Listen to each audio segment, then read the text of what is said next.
As the title says, 2,225 days. Yes. So if I go into my stats, time played, 30.91 days, multiplied that by 24 hours, I multiplied that by 60 minutes, and then I divided that by 20 minutes, which is a Minecraft day, and that gives me 2,225.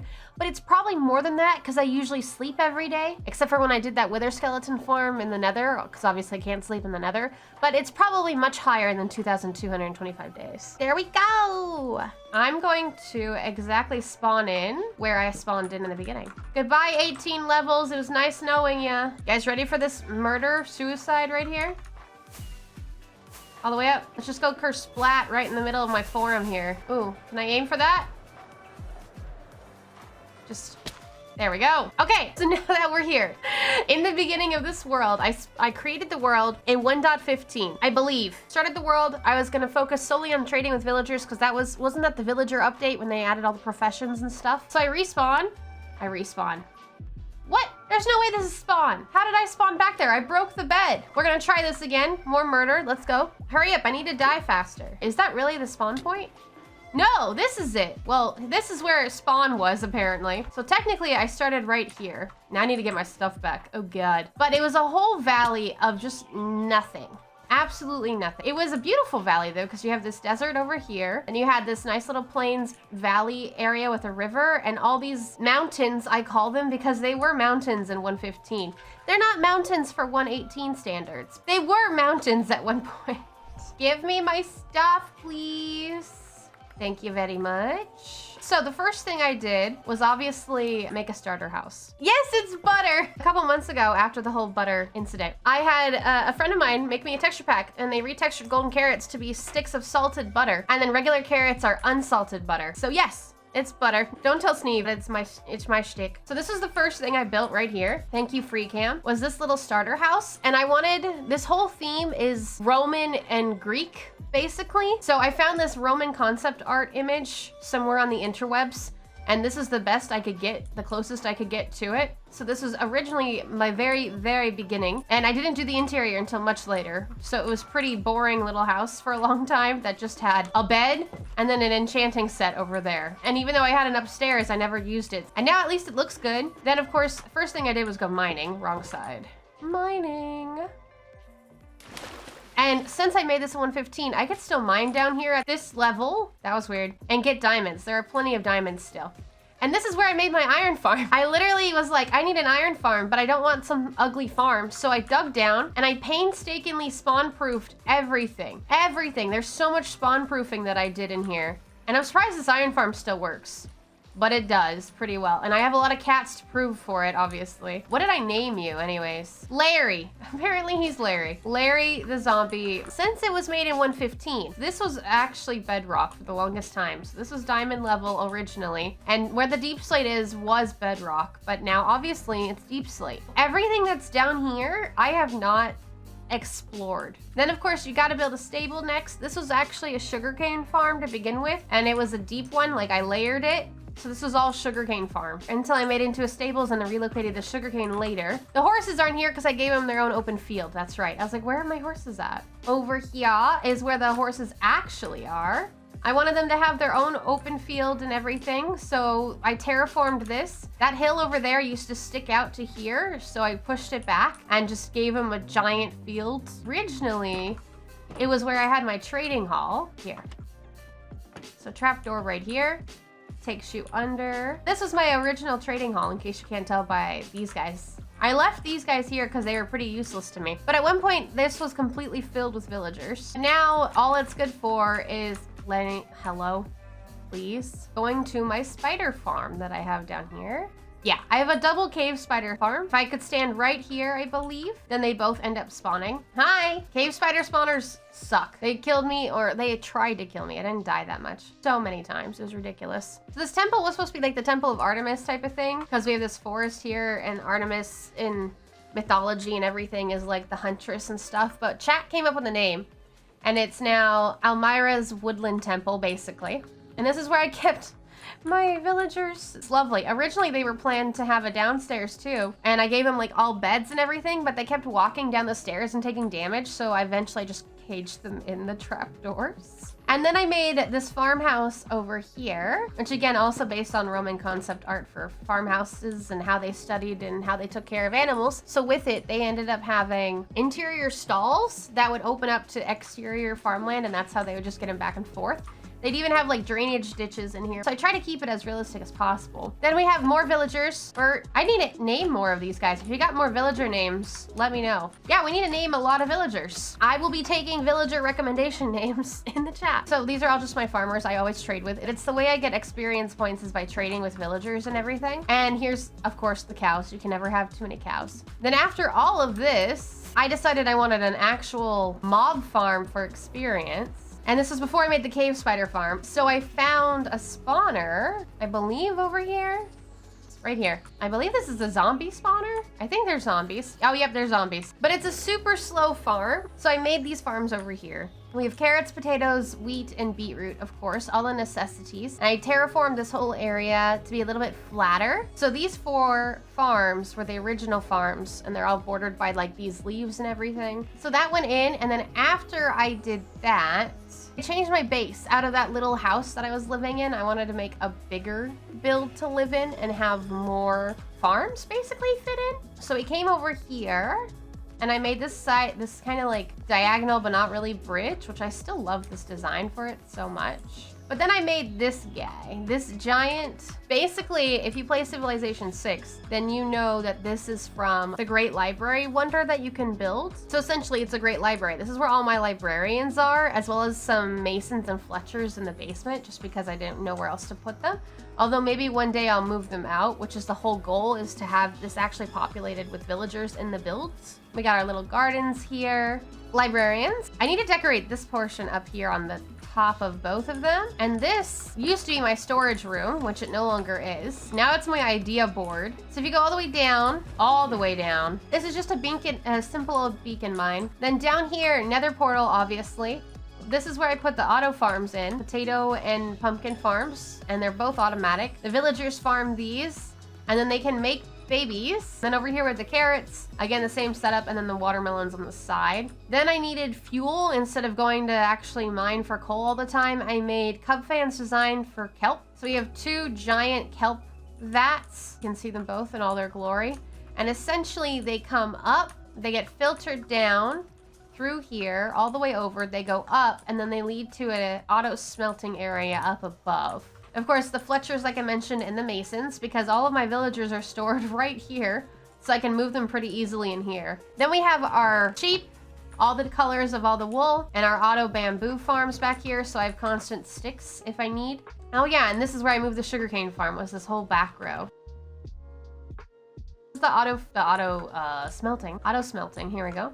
Oh, we're bulked up again. Oh no. These are the smokers because they actually get through kelp faster. And then I have regular furnaces here. I could have done blast furnaces, but blast furnaces don't actually work on like cobblestone. They just work on ores. So I need to smelt up cobblestone and sandstone and stuff. So I just kept these as regular furnaces. And let's move up a level. We should be at the idea level. Yep. Main level basically. Then up here, this level is a little weird. This level has the enchanting setup. Nice. The top of the composters so I can fill it up. A bee farm so I get honey and beeswax. Both of it so I get all the candles. And then I got some LAs that I found. They all just live here. That's about it. I need to figure out what to do with like this whole open space here. And then up here at the very top is my actual bedroom that I hardly ever use except for right now. And then if we go all the way up to the top, we get this really nice view of everything up here. Everything being mostly nothing, although I do have a couple decent builds going on, obviously. But it's mostly nothing in comparison, like over there.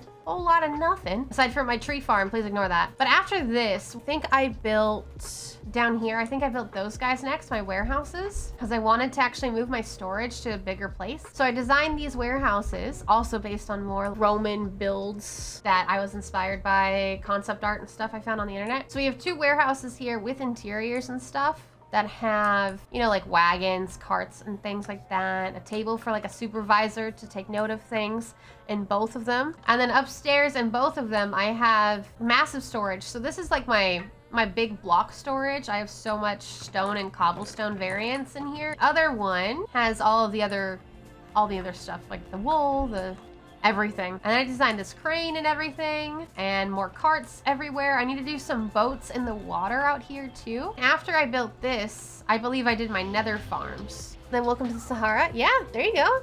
The Sahara works. I do want to terraform the whole desert that I'm living in over there. Let's go down the pretty hallway first. So this actually leads me to my witch farm. And then I have this witch farm here from Logical Geek Boy, I believe. What is at the bottom? Oh, I think at the end of this is the end portal. This right here leads me up to this nether fortress. And if I fly over here, we have the nether wither skeleton farm. Yes, I slabbed everything. Everything. I slabbed everything I could possibly slab to keep this thing working the best that it could work. This is set up so that blazes automatically like spawn and they'll go down there instead just because they're dumb. And then anyone else that spawns that doesn't, I think the zombie piglins will spawn and then they go down here as well and they die. So then only the wither skeletons will come try to kill this guy and then they drop down and then I get to kill them. Oh look, I have a bunch down there already. Although I made a mistake when I made this drop chute. I built it too high, so to AFK I have to stand here and then go up. Because I could just dig it down, but I'm very lazy. And I have plenty of heads already, so I don't really care. Oh, that's right. Some of the larger spots I did go through because I didn't want magma cubes to take up the mob cap. So most of the places should be fine. Oh my God, look at you. The staircase I used to get out. Oh, sneaky. And that's it for the nether stuff. So now I gotta head back. Then I believe I did the forum next. This big guy over here, all the way down here. This guy, I put so much detail into the roads. Dear God, so much stone everywhere. This guy is based off of how in Rome they would do a big building for their forum, basically, which is where they would hold court cases, they would give speeches, they would usually have their philosophers, things like that, meet here. This would be the place to be, essentially, aside from other marketplaces and stuff. So I designed it off of what I looked like. That's why so many, fun fact, churches, they look like a rectangle and they usually have a circle at the end. That was the base of a forum in Roman times. So, or Greek, was it? I think it was Greek, actually. And so when Christianity became big, they took the forum, because that's where they used to be able to have their religion and meet there, and they made that into their churches. So churches look a lot like these forums because they just evolved from it, architecture-wise. But yeah, so that's what this whole thing is supposed to be like, and I did a whole interior for it, which I'll go through in a bit, but I'm quite proud of how it turned out, especially with the pathways along the side, and it lights up pretty well at night. And then this temple that's behind me is just like a little gathering fountain temple that I used to give me lore to get me to the unorthodox SMP that I'm on as well. And the way that I have the color palettes here, older buildings like the farmhouse over there and my starter house and everything are stone because like the paint's worn off. Then somewhat middle-aged, I guess, buildings are sandstone. And the new/expensive buildings are going to be quartz with the bricks and everything like that. So it's all got a point to it with the colors that I'm going on. So out here, this is just a marketplace that they would normally do. So we got a pumpkin seller, weapons seller, I guess, toolsmith. The flowers back there is probably my favorite stand I've done. And I did like 2 of them. So like some sugarcane stuff and then some actual flowers and things like that. And then, so this is as if they had where their court cases would be. So if you went to trial, you would be judged by a jury of your peers in the middle of a random forum like this. So they would literally just sit here and the people would stand here and plead their cases, and that's how they would deliberate. So this is like a courtroom. And then when you come through here, this is supposed to be the main entrance here because it's got it wide open like this. So this would be like where everyone would mostly filter through to get through to places. There's a lot of candles going on because I built it pre-118. So I was still working with the old light levels, meaning I needed a lot more light to make sure it wasn't spawn proof compared to now. So this would be like where they give speeches and stuff at the very end of this long hall. They would just have everyone gather in here to listen. And also where they would practice their religion. Like they'd have someone there preaching and then everyone would just filter in here. Essentially, so this is the stage for that. It is a big room. I like it a lot. And then the last room over here is where the actual philosophers would usually meet or people running the place. They got like their library books over there and just all these tables that they can meet at and govern at and things like that. After this was done, I took a bit of a break because I was on orthoblocks for so long, but then I came back. When I came back, that's when I started doing this. All of the custom biome making, essentially. So I had the farms, I had the horses, I had all of that. And then I started doing the pathways to connect it up. And then I just want to do the custom biomes everywhere. So we have actual trees that I made. Essentially, the rules for the custom biome are oak trees that are stripped, mostly tall, so that I needed the tall ones to grow, with glowberries, spore blossoms, these oxeye daisies, and then lilacs. And then a lot of moss like scattered throughout it with azalea saplings everywhere. So basically, I left those trees on that side to show that it had been chopped down for the horses to be there. But over here is actually the entirety of the forest. That would have been this whole area in my mind with how I've made it. So this is what it should have looked like if we didn't chop everything down to build here. And then it comes up here around everything else. And I added this pretty last minute because I had to do these farms recently as well. So this was the most recent addition to the forest. The main addition though was that portion there and then this portion up here on this hill. So let's go. So this pathway comes all the way up this mountain with the exact same, only denser type of forest than what I was doing down below. And it comes on down a little bit too to this house that I built up here. And this is like a butcher shop, and it does end up wrapping around down to my starter house and everything. And it's got like a little meat cart and everything. They got meat up here. They got a drying aged room. Then they got a little like upstairs bedroom going on. Very simple. Very compact, but it works. My favorite part is just this whole forest up here. What I want to do is build a pathway that connects from there up this mountain, or mountain hill, up to here. And then we're going to do like a small little temple here as well for the dragon divinity Naga. Banners near the windows to make it look like the sky all the time. I didn't even think about that. The banners I made like that to be like the banner for the town, but I'm thinking of redoing them into something a little bit more interesting. And then after I started that biome, I wanted to do 119 stuff. So I went out and I adventured. I got the allays I have locked up in there. And then I got frogs too. So I made that frog statue in the middle of this pond. And then I made this custom biome, which is what I'm gonna expand to the rest of this desert. But this custom oasis type of thing, there's not gonna be ponds everywhere, but there will be like these palm trees. This texturing is gonna be what goes throughout the desert, how it is around the actual build here. And I'm gonna do it throughout this entire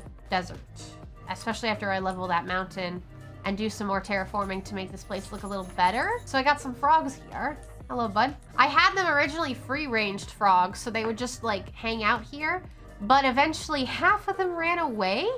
So I have like 3 frogs here, and then I have like a bunch of frogs. There's one up on the hill there, and there's like 3 out in the desert. Then after I did all that, I made this biggin here. So then I came back in June. A friend of mine recommended building an aqueduct, and I was like, I'm gonna do that. So by July, I had an idea, and then in August, I built it. And we have a reservoir here as well already for the farms, basically. And then after that, again, I had to finish up some SMP work that I was doing. And I came back here, and I made these farms here. So this used to be a giant mountain. Not giant. By giant, where you see the aqueduct base over there where their legs hit the ground, that used to be all a hill for this entirety of where these farms are. So I had to mine it back, peel it back, terraform it to look nice, put the actual farms in, and then I took the forest that I was making and I brought the forest along the entirety of behind the aqueduct. So it felt like this was all at one point that custom forest, and then we just came in and chopped it all down to farm. And once I add the actual temple over there on that hill, and get the reservoir, I mean like a spring over here to make that look, there, see there's a frog right there. There's a frog that ran away. Once I do that on the peaks though, that'll really bring it even more together, and this section will be pretty good. But yes, and now we are here. Now we are here, and I can't wait to keep building in this world. I need to come back to it because I'm just too in love with it, bottom line.